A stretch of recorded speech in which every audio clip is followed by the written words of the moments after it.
Hello बच्चों, नमस्कार। आप सभी का वेलकम करता हूं अपने इस आज के वीडियो में। और आज के लेक्चर में बेटा हम लोग डिस्कस करेंगे कि कार्बोहाइड्रेट के जो क्लासिफिकेशंस हैं वो किस स्तर पे किए गए हैं और उसमें आगे चलकर फर्दर क्या क्लासिफिकेशन हुई है।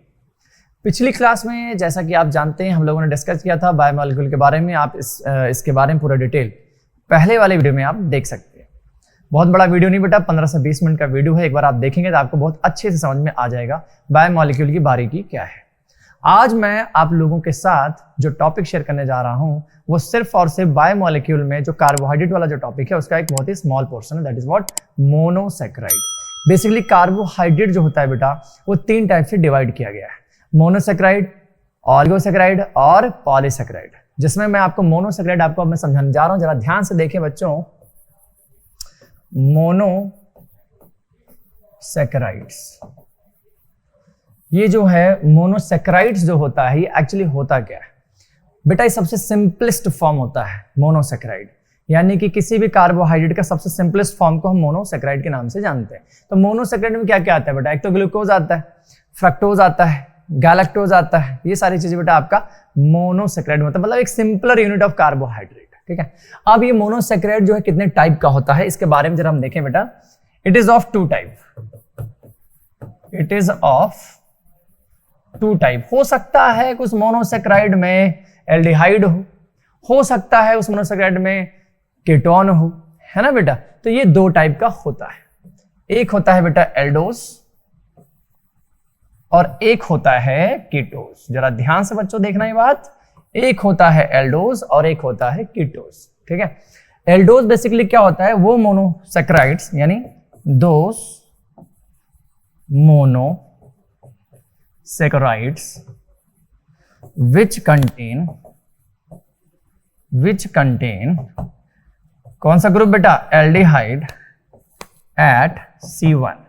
याद रखें बेटा, ऐसे मोनोसैकेराइड जो एल्डिहाइड कंटेन करते हैं और ऑब्वियस बात उनका जो पोजीशन होता है CHO का वो C1 पे होता है, क्योंकि एल्डिहाइड बेटा जो फंक्शनल ग्रुप है ऑलमोस्ट वो हमेशा जनरली टर्मिनल पे ही कनेक्ट होता है, चाहे लास्ट में हो चाहे पहले पे। अब मैं आपसे बात करने वाला हूं कीटोज। कीटोज के बारे में अगर बताऊं बेटा तो ऐसे इस मोनोसैकेराइड जिनके अंदर कीटोन ग्रुप प्रेजेंट होता है, तो यहां लिख देंगे those monosaccharides which contain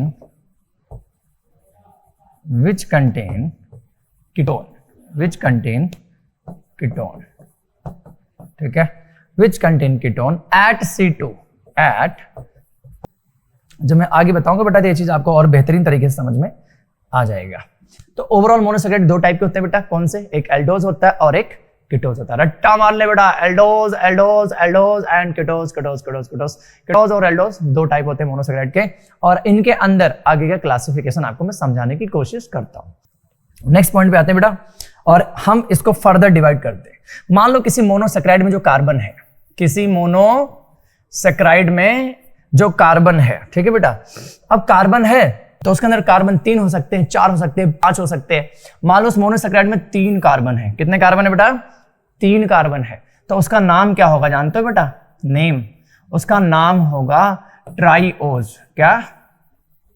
triose. याद रखना बेटा, उस मोनोसैकेराइड को हम ट्राइओज के नाम से जानते हैं। लेकिन अगर उस मोनोसैकेराइड में अंदर 3 कार्बन के अलावा, ऑब्वियस सी बात है मोनोसैकेराइड है तो एल्डिहाइड होगा या कीटोन होगा। मान लो अगर वहां पर एल्डिहाइड है, सपोज दैट ये जो 3 कार्बन हो किसके साथ है?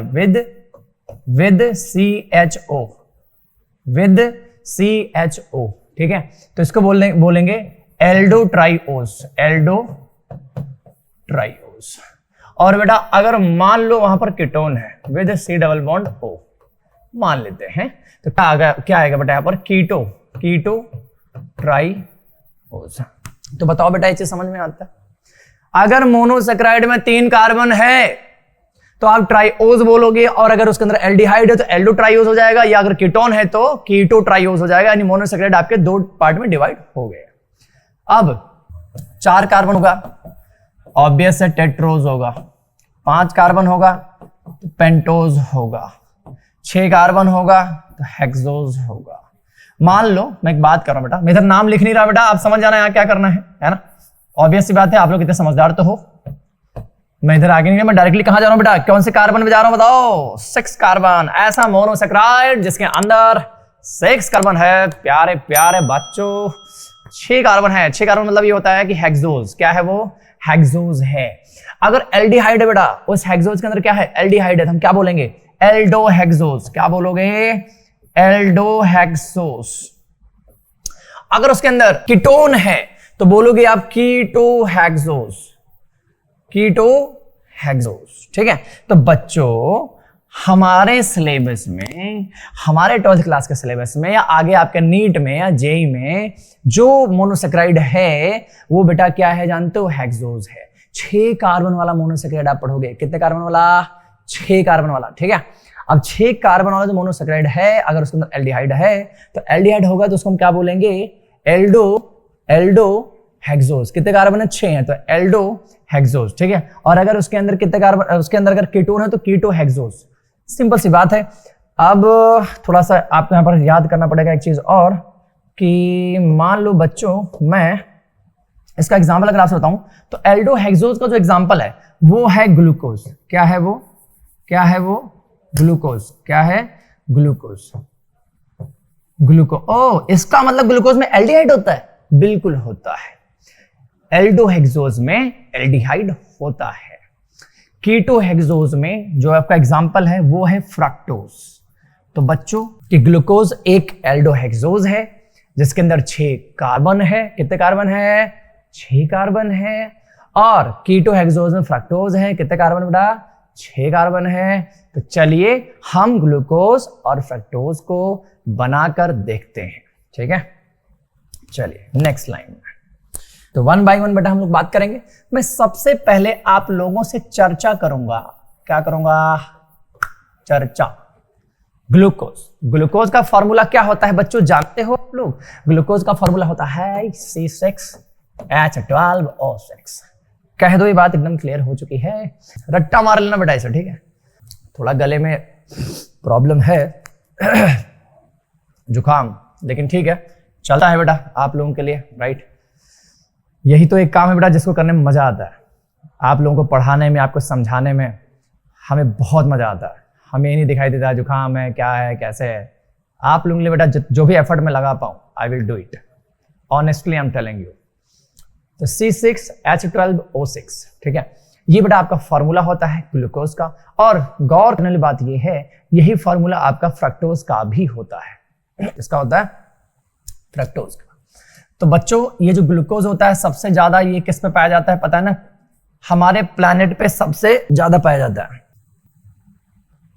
जैसे कि Honey, sweet fruit, sweet fruit plant के अंदर इसकी मात्रा सबसे ज्यादा है। लीव्स में और तमाम ऐसी फ्रूट्स हो गए, आपका स्टेम हो गया, उसके अंदर इसकी मात्रा बहुत होती है। ठीक है, तो चलिए आगे बढ़ते हैं। तो ग्लूकोज का फार्मूला हो गया और इसको बना के देखते हैं। कितने कार्बन होता है बेटा, 1 carbon, 2 carbon, 3 carbon, 4 carbon, 5 carbon, 6 carbon. How many carbon, 6 carbon. कैसे बनाएं सर इसको, एक ट्रिक हमसे ले लो। लास्ट में पहले तो लिख लो CH2OH, लिख लिया। अब लास्ट से जब आप ऊपर की तरफ आना तो आप क्या करोगे, लगातार राइट साइड में 2 OH लगा देना, फिर एक H और एक OH, फिर ये हो जाएगा CHO। ये H, ये OH, ये H, ये H, है ना आसान। So this is what, this is your glucose. ठीक है, तो चलिए अगला पार्ट हम देखते हैं इसमें। ठीक है, जहां पर हम ग्लूकोज को प्रिपेयर करेंगे। ठीक है बेटा, लेट्स स्टार्ट। तो अब हम प्रिपेयर करेंगे बेटा ग्लूकोज को, कि ग्लूकोज किस तरीके से हम बना सकते हैं। ठीक है, और उसमें जो हमारा पहला प्रिपरेशन है, क्या आपको पता है बेटा कि जो गन्ने का जूस होता है जिसको हम बोलते हैं शुगर केन, ठीक है, क्या आपको मालूम है उसके अंदर ग्लूकोज की मात्रा बहुत अच्छी होती है। इवन ग्लूकोज ही नहीं, उसके अंदर फ्रक्टोज भी होता है। तो अगर मैं प्रिपरेशन की बात करूं बेटा, ग्लूकोज को बनाने की बात करूं, तो सबसे अच्छा जो प्रिपरेशन हमें मिलने वाला है वो कहां से मिलने वाला है बेटा, बताओ, शुगर केन से, है ना। तो पहला प्रिपरेशन है शुगर केन से, यहां लिख लेते हैं बेटा,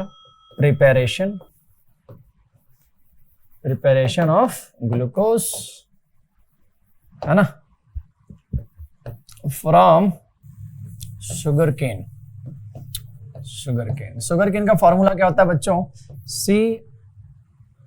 C12H22O11। ध्यान समझना इस बात को, C12H22O11। और जब हम इसका क्या कराते हैं, हाइड्रोलिसिस, ऑन हाइड्रोलिसिस ये ब्रेक डाउन हो जाता है बेटा, ये हमें देता है इक्वल अमाउंट में C6H12O6, C6H12O6 इक्वल अमाउंट, यानी ये और ये दोनों के दोनों हमें इक्वल अमाउंट मिलता है। और 50% ये होता है और 50% ये होता है। इसका जो नाम आता है बेटा, वो नाम क्या जरा देखना इसका नाम है ग्लूकोज, यानी कि हमें यहाँ पर कंबाइंड फॉर्म में ग्लूकोज मिल रहा है और फ्रक्टोज मिल रहा है। तो पहला प्रिपरेशन ग्लूकोज का क्या है बेटा? From sugar cane. Sugar cane का फॉर्मूला आपके सामने है, तो शुगर केन का फॉर्मूला हमने यहाँ पर लिख दिया है। इसका हाइड्रोलिसिस कराओ, हाइड्रोलिसिस कराने के बाद हमें ग्लूकोज और फ्रक्टोज मिलेगा।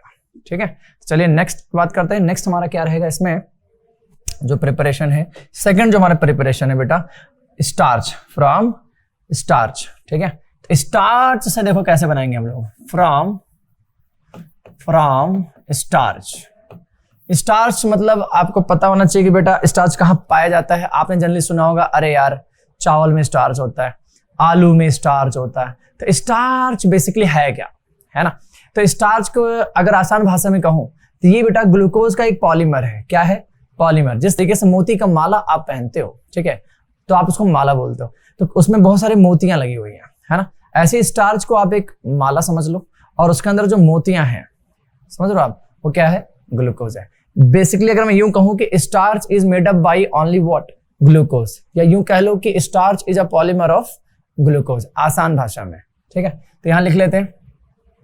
ठीक है, C6H10O5, C6H10O5। अगर मैं इसका हाइड्रोलिसिस कराता हूं C6H10O5 का, तो बड़ा हमें n नंबर में, क्योंकि ये बेसिकली क्या है? एक पॉलीमर है। क्या है? पॉलीमर है। मान लें यहाँ 5000 पार्टिकल हैं, किसके बेटा? ग्लूकोज के। तो जब हाइड्रोलिसिस कराएंगे बेटा ये ब्रेक डाउन हो जाएगा और आपको 5000 हमें सिंगल यूनिट मिल जाएगा, C6H12O6, that is what? Glucose. बोलो समझ में आता है? तो हमारे पास बेटा ये दो प्रिपरेशन है जिनसे हम क्या बनाते हैं? ठीक है, ग्लूकोज। पहले प्रिपरेशन है शुगर केन है। शुगर केन में हम क्या करते हैं बेटा? उसका जो हाइड्रोलिसिस करते हैं तो हमें ग्लूकोज मिलता है और साथ ही साथ में फ्रक्टोज भी मिलता है। ठीक है, तो इस तरीके से हमने देखा। और दूसरा हमारे प्रिपरेशन क्या है बेटा? स्टार्च। और स्टार्च क्या होता है? Basically it is a polymer of glucose. आपने हाइड्रोलिसिस कराया, आपको जितना आप हाइड्रोलिसिस कराओगे जितना उसके अंदर पार्टिकल होगा, किसके अंदर? स्टार्च के अंदर, उतने ही पार्टिकल हमें क्या मिल जाएगा? ग्लूकोज, क्योंकि ये तो पॉलीमर है। ये क्या है? स्टार्च है और पॉलीमर है। ये जब टूटेगा, टूट कर आपको क्या देगा बेटा? आफ्टर ब्रेकडाउन उतने ही नंबर में क्या दे देगा? ग्लूकोज। ठीक है, इसलिए स्टार्च वाले फूड ज्यादातर आप लोग खाते भी हैं, आपको मालूम भी है। हमारे इंडिया में ज्यादातर जो फूड है, याद रखना, उसमें ज्यादातर किसका कंजम्पशन है? स्टार्च का है। क्यों स्टार्च? आपके ब्रेड यानी रोटी, उसके अंदर स्टार्च है, आलू स्टार्च है, चावल स्टार्च है।